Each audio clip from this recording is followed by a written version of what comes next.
માછીમારોની મુશ્કેલીમાં વધારો થયો છે કારણ કે સિઝનની શરૂઆતમાં જ ખરાબ હવામાનને કારણે માછીમારી બંધ કરવી પડી છે।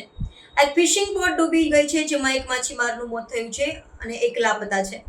આ કારણે માછીમારોને આર્થિક મુશ્કેલીઓનો સામનો કરવો પડી રહ્યો છે અને ઘણા લોકો રિક્ષા ચલાવવા અથવા મજૂરી કરવા મજબૂર બન્યા છે।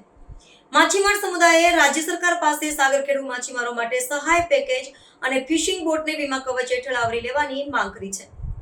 મારું નામ મનોજ સોલંકી છે, ભીડિયાકોડી સમાજના બોર્ડ એસોસિએશનના પ્રમુખ છું। આ વખતેની સિઝન શરૂઆત થતે લોકોને એક ઉત્સાહ હોય, બોટોવાળાને ઉમંગ હોય કે એક સોનેરી એક પીરિયડ હોય કે સ્ટાર્ટિંગ ટીપ હોય તો બધા લોકોને એક રોજગારી માટે સુનેરી તક હોવી જોઈએ।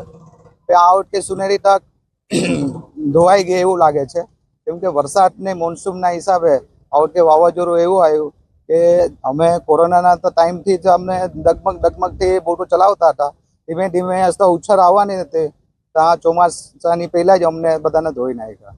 સરકાર એની અંદર ઘણા એવા ફાયદા આપે છે, જેવી રીતના ખેડૂતોને પણ સહાય આપે છે, એવી રીતના બોટોવાળાને પણ એક નવી યોજના, એક નવી સહાય આપે તો બોટોવાળાને ઉછર થઈ શકે। કેમ કે બોટોવાળા હમણાં વેપારી પાસેથી લીધેલા હોય, લોન લીધેલી હોય, એવી બધી પરિસ્થિતિથી કપડ પરિસ્થિતિ બહાર નીકળવાની કોશિશ કરતો હોય, પણ સ્ટાર્ટિંગની પીરિયડ જ એવો સુનેરી બધાનો એક ગોલ હોય કે આ સિઝનની અંદર એક સારી એવી ગ્રોથ મચ્છીનો પણ આવશે તો બધું ભરપાઈ થઈ જશે, પણ એવો બધો નાશ થઈ ગયો છે ને માછીમાર પાયમાલ થઈ ગયો છે।